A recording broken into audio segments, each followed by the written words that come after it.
BRS సర్కారు ఉన్నప్పుడు అప్పటి పీసీసీ అధ్యక్షుడు ఇప్పటి ముఖ్యమంత్రి రేవంత్ రెడ్డి సారు ఐఏఎస్ ఆఫీసర్ల మీద మస్తు గరమయ్యేది. బీహారీ ఆఫీసర్లదే హవా నడుస్తుందని తిట్టిపోసేది. ఇప్పుడు సారే సీఎం అయింది కదా, ఇక బీఆర్ఎస్ ప్రభుత్వానికి అనుకూలంగా ఉన్నారు అని రేవంత్ రెడ్డి సార్ అనుకున్న వాళ్ళందరినీ తీసి పతారైన పోస్టులకు ట్రాన్స్ఫర్ చేస్తున్నాడు. మనోళ్ళు అనుకున్న వాళ్ళను సార్ టీంలో పెట్టుకుంటున్నాడు. ముఖ్యంగా బీఆర్ఎస్ ఆఫీసర్ల మీద సార్ గట్టి నజరేసినట్టు తెలుస్తున్నది. బీఆర్ఎస్ ప్రభుత్వంలో బీహారీ ఐఏఎస్ ఐపీఎస్ ఆఫీసర్లకు తిరుగు లేకుంటుండే. తెలంగాణ కడమ రాష్ట్రాల ఆఫీసర్లకు చిన్న చిన్న పోస్టులే దక్కుతుండేది.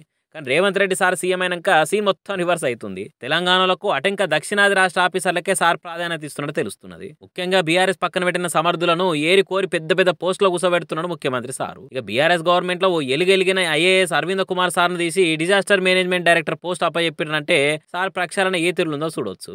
అరవింద్ కుమార్ సార్ హెచ్ఎండిఏ కమిషన్ ఉన్నప్పుడు ఔటర్ రింగ్ కేసులో అరవింద్ కుమార్ అవినీతికి పాల్పడడం రేవంత్ రెడ్డి సార్ మస్తుగా తిట్టిపోయిండు. ఈ ముచ్చట రేవంత్ రెడ్డి సార్ మీద కూడా కేసు వేసిండు అరవింద్ కుమార్. ఇప్పుడు రేవంత్ రెడ్డి సారే సీఎం అయ్యే వరకల అరవింద్ సార్ కు సీన్ సితారే చేస్తున్నాడు. ఇట్లా చాలా మంది ఆఫీసర్లను పక్కన పెట్టినట్టు తెలుస్తున్నది. ఇక బీఆర్ఎస్ దిక్కున్నారు అన్న ముద్రున్న వాళ్ళందరినీ తీసి మూలకున్న పోస్టులో పడేసుడు చూస్తుంటే సార్ చాలా సీరియస్ గానే ఉన్నట్టు తెలుస్తున్నది.